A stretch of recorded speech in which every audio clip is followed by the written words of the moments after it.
All right, folks.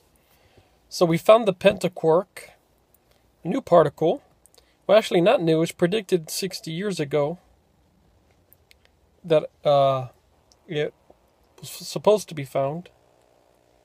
And they also did that with the Higgs boson. It was supposed to be found years ago too, but they found it a couple years ago.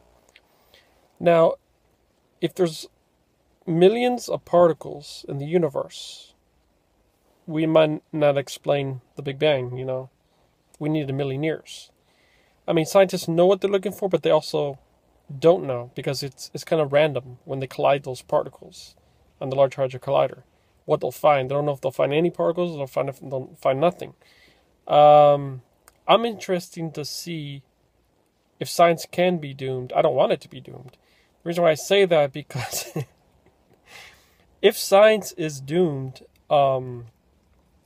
I don't think it will be doomed, but if they needed a whole new physics model, that would be interesting to incorporate, because that would mean there's something more unknown that either can rewrite physics, or if they found a new model more advanced than the standard model, that would be awesome too.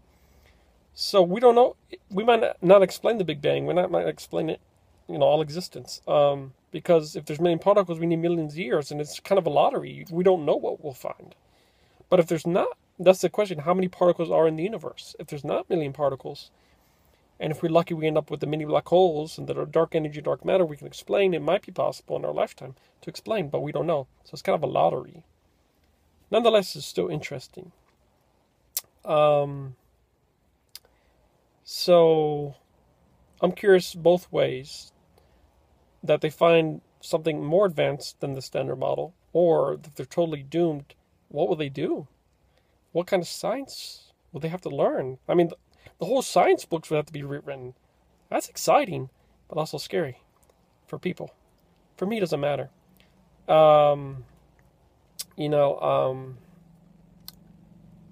Obviously, when it comes to a God did it all, I still don't believe in God. I don't think I'll ever believe in God. At least, and the gods of the religion, no way, because science has disproved that, and there's just way too many contradictions and problems. You have to cherry pick, and you have to turn around to make sense when it just doesn't make sense.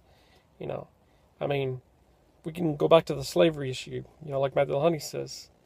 If God is all-powerful, omnipotent, all-knowing, can do anything, why does he need slavery? And the book says it never gets rid of it. As well as all the atrocities, infanticide, genocide, murder. So that the gods of the religions cannot exist. And if it exists, it's pretty fucked up. So that leaves either the question of no God, multiple gods of no religion, or multiple gods of no religion, or many religions. But the best thing is still no belief, obviously. Which I'm an atheist. Forever will be. Because I don't like religion either. I think maybe the only story with interest was the Anunnaki, because that story, at least, even though it wasn't scientific, at least made a little more sense, whereas the Bible just says God just did it all through spoken. This says God created people from clay and blood, and then there was a mixture in ether. That was interesting. Now, scientifically, and now we know that's even false, because they found humans 600,000 years, and that's 3,000. So, the thing is, people made religions because nobody knew how it all came to be about. And we may never know how it became about, or we might. Or we might get closer. So it's going to be two things. We may never know. We might know. Or we will know. Or we will get closer to knowing. So it should be interesting. Okay, so that's that. Now,